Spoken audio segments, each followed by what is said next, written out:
entraves ao desenvolvimento. Esse é o tema de hoje do seu Agenda Econômica. Quem está conosco é o senador José Pimentel, ex-ministro da Previdência e Assistência Social. Participa dessa entrevista o jornalista Davi Merig. Senador, eu queria voltar um pouquinho para o Plano Brasil Maior, né, para a gente enfocar alguns aspectos lá desse plano.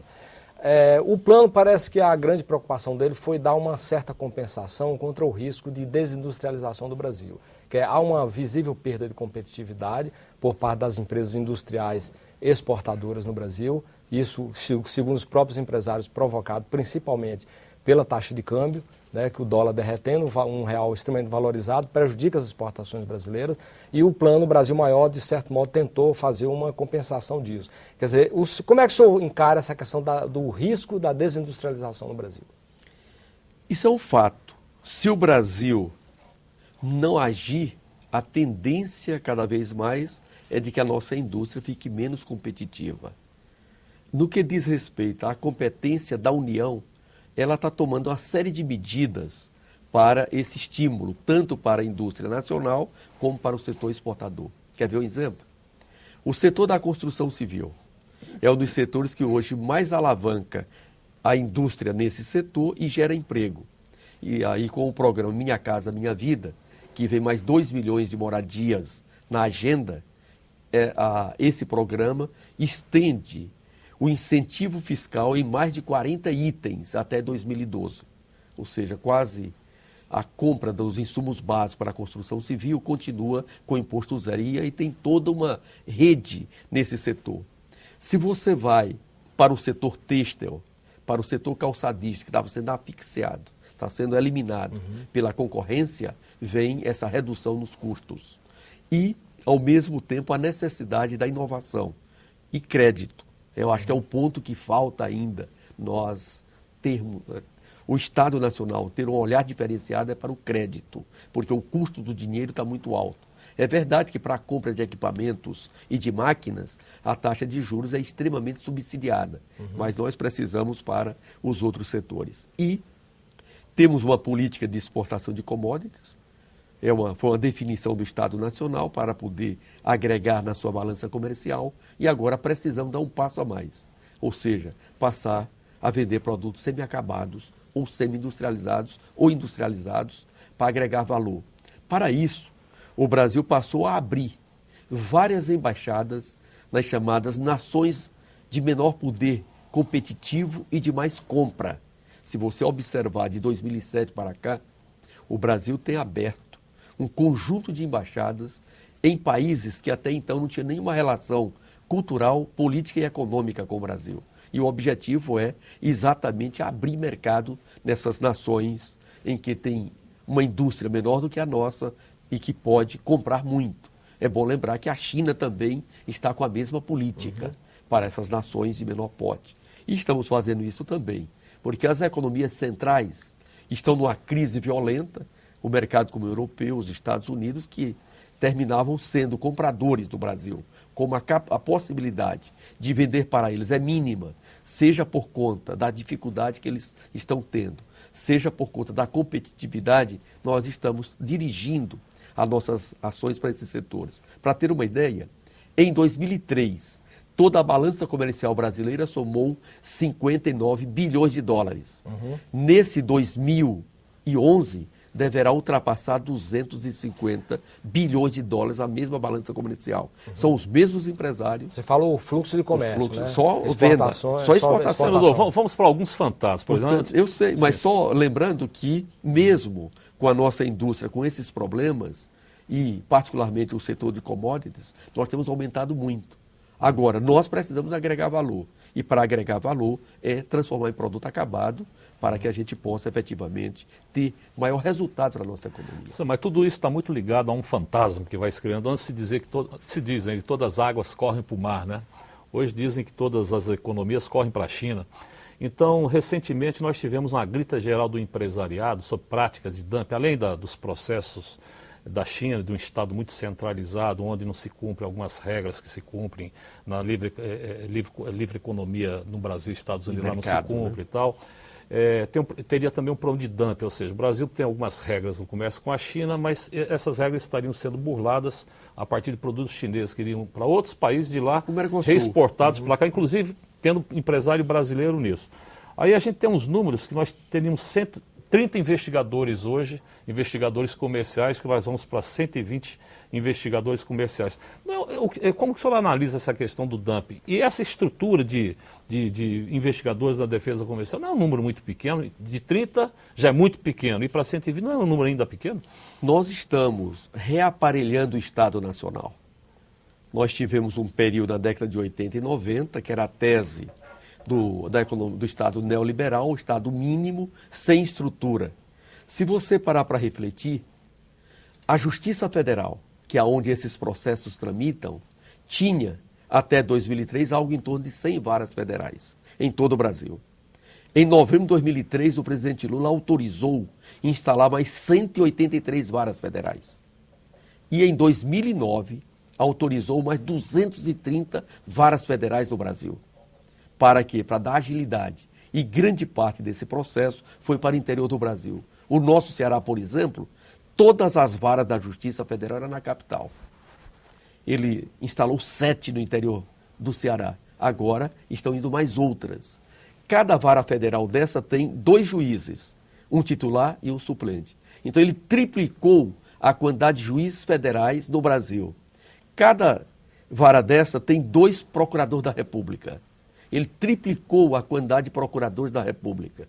Cada vara federal dessa tem uma estrutura da Justiça, da Receita Federal e da Polícia Federal. Portanto, é dentro desse rearranjo e da rearticulação do Estado Nacional em que vem esse debate. É verdade, são poucos, mas para quem tinha 30, indo para 120, acompanha essa política de triplicar os braços do Estado, não é de governo, que independentemente do governo, eles atuam e atuam com a liberdade que a Constituição os assegura. Nós precisamos sim ter esse olhar. Temos uma preocupação com os produtos chineses, mas a melhor forma de enfrentar a economia chinesa é a gente se preparando para ser competitivo. E nisto, o nosso povo é extremamente criativo, é extremamente produtivo. E nós podemos fazer isso. De um lado, aumentando a produtividade, e é por isso que o Brasil está abrindo tantas escolas técnicas e ampliando também as universidades. Você ter uma ideia? O presidente Lula criou 14 universidades e 83 campos avançados.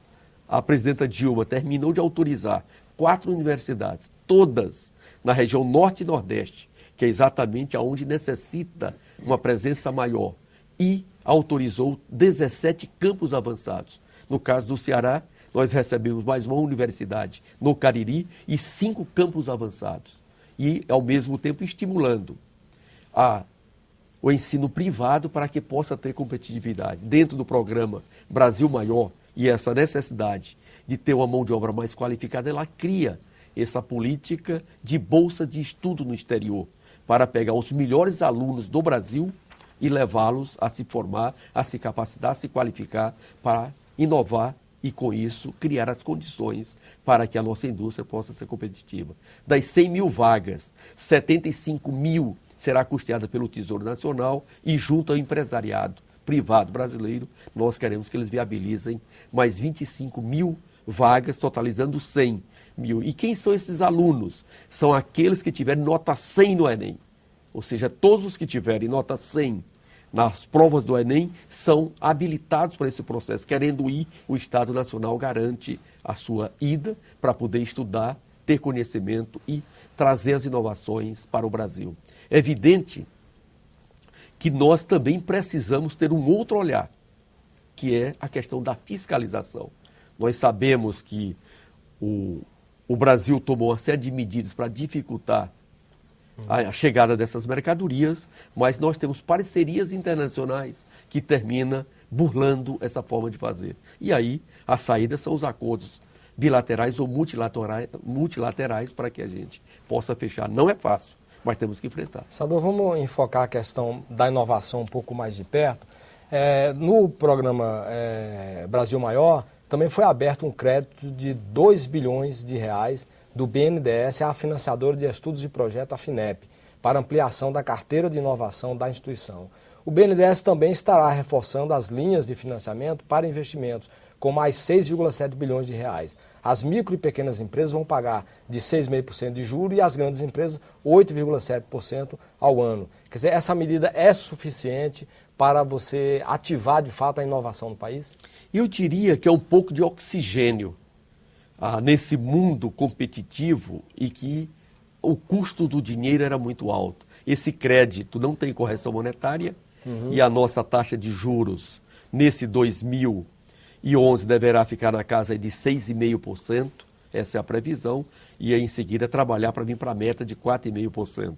Portanto, é uma taxa de juros competitiva para a nossa realidade. Mas não esqueçamos de que nós temos países que estão praticando taxa de juros negativa nessa parte da inovação tecnológica.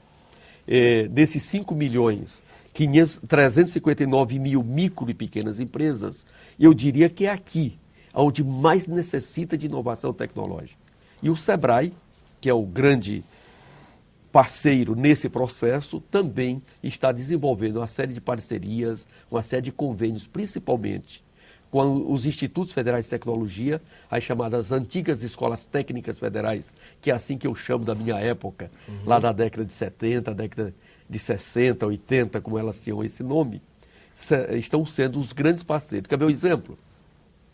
O estado do Ceará está montando um polo petroquímico a partir da refinaria Prêmio 2 da Petrobras. E ali, a Universidade Federal do Ceará e o Instituto Federal de Tecnologia, eles já estão começando a preparar mão de obra para esse polo petroquímico. O estado do Ceará está montando um polo metalmecânico a partir de uma siderurgia, que é a parceria da Vale do Rio Doce com uma empresa coreana, Dongkook. Também começa a formar mão de obra instalando 2 institutos federais de tecnologia, um em Caucaia, que fica ao lado do Peçanha, e outro em Paracuru, exatamente para formar mão de obra para esse setor. E junto com isso, essa preocupação da inovação. É verdade que para um país, do porte do nosso país, que hoje é a 7ª economia do planeta e quer ser a 5ª economia em 2015, logo aqui, daqui a 4 anos, vai ter que andar muito rápido com esse processo. E a melhor forma é ter mercado, ter crédito e formar mão de obra, porque as micro e pequenas empresas, elas não têm potencial do seu próprio quadro de pessoal para formar mão de obra a partir dos seus recursos. Então, o Estado necessita formar mão de obra nos seus organismos, seja privados, seja no Sistema S, com o Pronatec, que quer até 2014 formar algo em torno de 8 milhões de pessoas com mão de obra qualificada, seja nos seus institutos, para permitir essa inovação. Porque sem mão de obra qualificada fica muito difícil fazer essa inovação. Questão da mão de obra qualificada e inovação é fundamental para dar um salto em nível internacional. Não há outro caminho e tal. Agora se discute muito a qualidade, por exemplo. Vai haver recurso no país para a gente sustentar esse programa de 100 mil pessoas indo para fora? O governo Lula realmente criou várias universidades, o governo Dilma está criando universidades, campos. A gente não corre o risco de ter uma universidade que deixa de ter um padrão de universidade para virar um padrão de curso de 2º grau, ou seja, tem dinheiro para sustentar todo esse movimento em alto nível de qualidade de formação? Veja, a partilha do pré-sal, ele está tendo exatamente esse cuidado. Ao invés de nós aumentarmos o custeio da máquina com esses recursos, eles estão sendo direcionados para setores estruturantes da nossa economia. Exatamente por isso, para ter uma noção, o pré-sal, esse desenho foi feito em 98, quando nós fizemos o processo de privatização do subsolo e das reservas de petróleo. No primeiro ano somou menos de 300 milhões de reais a sua arrecadação. Foi 298 milhões de reais. Em 2010, no último ano, somou para 21 bilhões e 500 milhões de reais. A previsão que em 2017 vai para 60 bilhões de reais. E em 2022 vai para 100 bilhões de reais. É essa fonte nova de receitas que é o machado da economia nacional, em que, dependendo do desenho em que nós fizermos nos permitirá ter esse salto de qualidade ou vira a chamada doença holandesa, em que arrebenta com a nossa economia. Nós já assistimos o erro dos outros e não podemos cometer esse erro. Exatamente por isso, aqui no Senado Federal, já vem se discutindo essa matéria no Congresso Nacional, foi aprovado na Comissão de Assuntos Econômicos e na Comissão de Infraestrutura um ciclo de debates que vai até o dia 15 de setembro agora, para que a gente possa fazer esse redesenho. Hoje, os royalties do pré-sal fica basicamente com 2 unidades da federação e nós precisamos ter uma distribuição maior no território nacional, vinculada a determinadas fontes e também junto ao Tesouro que já definimos. Portanto, é daí que nós queremos financiar toda essa programação. As mudanças no Simples Nacional. No próximo bloco, aguarde.